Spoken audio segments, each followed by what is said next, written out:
नमस्कार विद्यार्थियों। आज हम प्रश्नावली संख्या 3.2 का तीसरे का पांचवा प्रश्न समझेंगे, जो इस प्रकार है। इसमें दिया हुआ है, यदि किसी भिन्न के अंश और हर दोनों में 2 जोड़ दिया जाए तो वह 9/11 हो जाएगी। और यदि अंश और हर दोनों में 3 जोड़ दिया जाए तो वह 5/6 हो जाती है। तो हमें वह भिन्न ज्ञात करनी है। तो हम पहली शर्त के हिसाब से यह देखते हैं, यदि किसी भिन्न के अंश और हर में, तो माना कि उस भिन्न का अंश, माना कि यहां पर अंश हम x मान लेते हैं तथा हर y मान लेते हैं। तो जैसा कि प्रश्न में कहा है कि अंश और हर दोनों में 2 जोड़ दिया जाए, तो मान लीजिए ये अंश है तथा ये हर है और दोनों में 2-2 जोड़ दिया जाए तो वह 9/11 हो जाएगी। वह 9/11 हो जाएगी। अब इसको हम रैखिक समीकरण के रूप में बदल लेते हैं। रैखिक रूप समीकरण में बदलेंगे तब इस 11 को इसके अंश से गुणा करेंगे, 11 को यहाँ x से गुणा करेंगे तो 11x हो जाएगा, तथा 11 को 2 से गुणा करेंगे तो यहाँ 22 हो जाएगा। तथा इधर जो है 9 को y से गुणा करेंगे तो 9y हो जाएगा, तथा 9 को 2 से गुणा करेंगे तो 9 दूनी 18 हो जाएगा। अब यहाँ तो यहाँ 9 को y से गुणा किया 9y और 9 को 2 से गुणा किया तो 18। अब हम यहाँ इसको रैखिक समीकरण बनाते हैं, तो 11x और y को इधर ले लेंगे तो 9y माइनस और ये 18, तथा 22 को इधर लेंगे तो माइनस का 22। यहाँ 11x माइनस 9y तथा यहाँ इनको घटाएंगे तो ये माइनस का 4। यहाँ ये समीकरण हम एक मान लेते हैं। इसी प्रकार आगे जब प्रश्न को पढ़ेंगे तो इसमें दिया हुआ है, यदि अंश और हर दोनों में 3 जोड़ दिया जाए, तो हम आगे देखेंगे कि यदि अंश तथा हर में 3 जोड़ दिया जाए तो भिन्न 5/6 के बराबर हो जाएगी। तो यहाँ हम 6 को x से गुणा करेंगे 6x, 6 को 3 से गुणा करेंगे 6 3 18, 5 को इधर y से गुणा करेंगे 5y और 5 को 3 से गुणा करेंगे तो 5 3 15।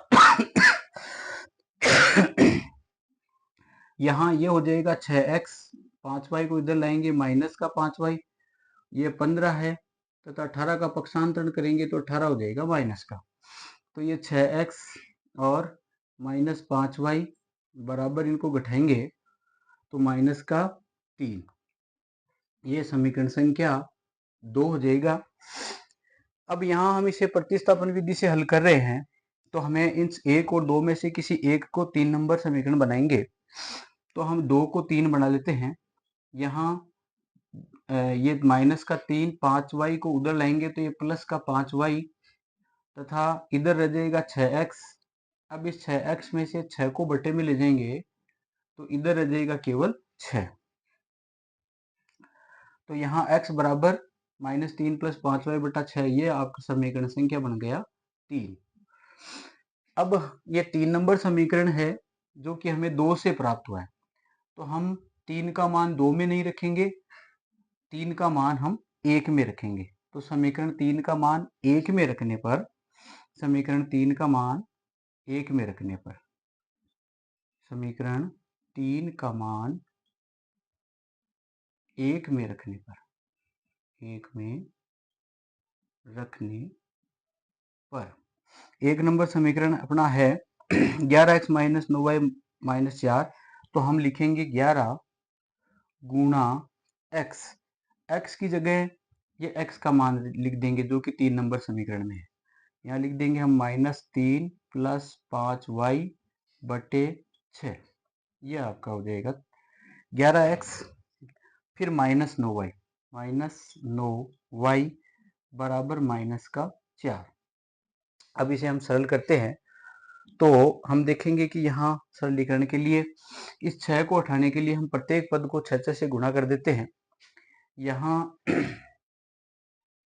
प्रत्येक पद को जब 6 से गुणा करेंगे तो ये हो जाएगा -3 + 5y बटे 6, इधर 6 से गुणा कर दिया हमने, फिर -9y को भी 6 से गुणा कर दिया और -4 को भी 6 से गुणा किया। 6 से प्रत्येक पद को इसलिए कर रहे हैं जिससे कि इस 6 को हम हटा सकें। तो यहाँ 6 से 6 को काट दिया। अब इसको सरल करेंगे तो 11 को 3 से गुणा करेंगे, 11 तिया 33, 11 को 5 से, 11 पंडे 55, 55y, यहाँ 9 छक्के 54, 54y, और ये हो जाएगा 6 चौके 24। आगे इसका सरलीकरण करेंगे तो 55 और 54 को घटाएंगे तो यहाँ केवल प्लस की एक y बचेगी और इधर -24, 33 का पक्षांतरण करेंगे, 33 होगा यहाँ पर प्लस का, तो यहाँ हमें y बराबर प्राप्त होगा 9, यहाँ प्लस का 9 हमें y का मान प्राप्त हुआ। अब हम y का मान जो है यहाँ पर अपने पास में 1, 2 और 3 समीकरण है, 1, 2 और 3, इन तीनों में से किसी भी एक समीकरण में हम रख सकते हैं। चलिए हम y का मान समीकरण संख्या 3 में रख देते हैं। तो y का मान समीकरण 3 में रखने पर, समीकरण 3 में रखने पर, तो 3 नंबर समीकरण अपना है यहाँ x बराबर -3 + 5 गुणा 5y है, तो हम y की जगह y का मान रख देंगे बटे 6। अब इसे सरल करते हैं। यहाँ देखिए -3, 9 पंजे 45 बटे 6, तो यहाँ हो जाएगा x बराबर 45 में से 3 घटाएंगे तो हमें प्राप्त होगा 42 बटे 6, और यदि हम 6 का भाग 42 में देंगे तो 7 बार देगा। x का मान हमें प्राप्त हो गया 7। तो हमने यहाँ अंश को x माना था तथा हर को y माना था, तो वह जो भिन्न हमें पूछी है कि वह भिन्न ज्ञात कीजिए, तो भिन्न हो जाएगी x का मान अर्थात ऊपर 7 और हर का मान 9, क्योंकि y का मान 9, तो वह भिन्न 7/9 हो जाएगी। ये आपका इसमें आंसर हो जाएगा।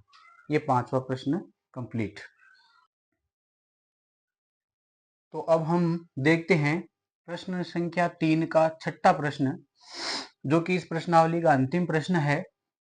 इसमें दिया हुआ है 5 वर्ष बाद जेकब की आयु उसके पुत्र की आयु से 3 गुनी हो जाएगी, और 5 वर्ष पूर्व जेकब की आयु उसके पुत्र की आयु की 7 गुनी थी। उनकी वर्तमान आयु क्या है? तो जेकब तथा उसके पुत्र की वर्तमान आयु क्या है, यह हमें ज्ञात करना है। तो हमें मालूम नहीं है, इसलिए उनकी वर्तमान आयु मान लेते हैं। माना कि जेकब की वर्तमान आयु, जेकब की वर्तमान आयु बराबर मान लेते हैं x वर्ष, और पुत्र की वर्तमान आयु, पुत्र की वर्तमान आयु ये मान लेते हैं हम y वर्ष। अब प्रश्न को पढ़ते हैं। कहा है 5 वर्ष बाद जेकब की आयु, 5 वर्ष बाद की बात हो रही है, तो पहली शर्त के अनुसार हम देखेंगे 5 वर्ष बाद, तो यहाँ ये जेकब की आयु है और ये उसके पुत्र की आयु है। 5 वर्ष बाद का मतलब इनमें 5-5 प्लस हो जाएगी। 5 वर्ष बाद जेकब की आयु उसके पुत्र की आयु से 3 गुनी हो जाएगी। तो ये जेकब की आयु है और ये उसके पुत्र की आयु है। 5 वर्ष बाद जेकब की आयु पुत्र की आयु से 3 गुनी हो जाएगी, ये 3 गुना ज्यादा हो जाएगी। मान लो कि ये 3 है और ये 1 है, ये तो इससे ये 3 गुना ज्यादा है। अब इनको बराबर करेंगे हम, तो इसको 3 से गुणा करेंगे तब ये बराबर होगा। उसी प्रकार हम यहाँ इस समीकरण में भी दाएं भाग को हम 3 से गुणा कर देते हैं। ये 3 गुनी ज्यादा है, इसलिए हम इसे 3 से गुणा करेंगे तो ये बराबर हो जाएगा। यहाँ आगे हल करेंगे तो x प्लस 5 बराबर 3y प्लस 5 3 15, 3y और 5 3 15। यहाँ देखिए x प्लस 5 बराबर, यहाँ पक्षांतरण करते हैं, x 3y का इधर पक्षांतरण किया माइनस का 3y, क्योंकि जो है चर मानों को हम बाएं पक्ष पे रखते हैं। 15 और 5 का पक्षांतरण किया दाएं भाग में, प्लस का था या माइनस का होगा क्योंकि ये पक्ष बदल गए हैं। तो x माइनस 3y बराबर यहाँ हो गया 10। ये समीकरण संख्या हो गया 1। अब हम दूसरी शर्त के अनुसार, सेकंड शर्त के अनुसार हम देखेंगे कि इसमें कहा है 5 वर्ष पूर्व की आयु, ये यहाँ तक तो हुई 5 वर्ष बाद 5 वर्ष बाद की आयु। अब कहा है 5 वर्ष पूर्व, 5 वर्ष पूर्व की स्थिति कहा है। तो ये वर्तमान में जेकब की है और ये वर्तमान में उसके पुत्र की है। 5 वर्ष पूर्व का मतलब इन दोनों में से 5 5 घट जाएगा। 5 वर्ष पूर्व जेकब की आयु पुत्र की आयु की 7 गुनी थी। ये 1 है तो ये 7 वर्ष है, इसकी ये 7 गुनी थी 5 वर्ष पूर्व। अब इनको बराबर करने के लिए इस पक्ष को हम 7 से गुणा करेंगे, तो इस पक्ष को हम 7 से गुणा करेंगे तो ये बराबर हो जाएगा। अब इसे हम सरल करके रेखिक बना लेते हैं। x माइनस 5 बराबर 7y, 7 पंजो 33। यहाँ x माइनस 7y बराबर माइनस 35 प्लस 5। आगे इसको हल करेंगे तो ये हो जाएगा x माइनस 7y बराबर 35 में से 5 घटाएंगे तो माइनस का 30, और ये समीकरण संख्या बन गया 2। अब अपने पास में 1 और 2 समीकरण प्राप्त हो गए हैं। इन दोनों समीकरणों को हम प्रतिस्थापन विधि से हल करके x y का मान ज्ञात करेंगे। तो प्रतिस्थापन विधि से हल करने के लिए एक या दो दोनों में से किसी एक समीकरण को इस प्रकार बदलेंगे जिससे कि अपने बाएं पक्ष में केवल x या केवल y ही रहे। तो हम 2 को 3 में बदल लेते हैं। 3 में बदलने के लिए माइनस का 30 है, 7y को पक्षांतरण करेंगे तो 7y प्लस का हो जाएगा और इधर रह जाएगा x। ये समीकरण संख्या हुआ 3, और ये 3 जो है 2 से प्राप्त है। ये 2 से प्राप्त है तो हम 3 का मान 2 में नहीं रखेंगे, 3 का मान हम 1 में रखेंगे। तो यहाँ समीकरण 3 का मान 1 में रखने पर, समीकरण 3 का मान समीकरण 1 में रखने पर, 1 में रखेंगे तो 1 नंबर समीकरण अपना यह है। यहाँ जहाँ x है, इस 1 नंबर समीकरण में x है, इस x की जगह हम रखेंगे माइनस का 30 प्लस 7y, फिर माइनस 3y है तो हम लिखेंगे माइनस 3y बराबर 10। यहाँ ये 7 में से 3 गया तो बचेगा 4y बराबर इधर 10। 30 का पक्षांतरण करेंगे, 30 इधर प्लस का, 4y बराबर ये हो जाएगा 40, तथा y बराबर यहाँ 4 का भाग 40 में देंगे तो जाएगा 10 बार। यहाँ y का मान हमें 10 प्राप्त हुआ, अर्थात पुत्र की आयु जो है वर्तमान आयु 10 वर्ष हो जाएगी। अब x का मान ज्ञात करने के लिए इस y का मान समीकरण संख्या 1, 2 या 3, इन तीनों में से किसी भी एक समीकरण में हम रख सकते हैं। चलिए हम y का मान समीकरण संख्या 3 में रखते हैं। तो y का मान समीकरण 3 में रखने पर, समीकरण 3 में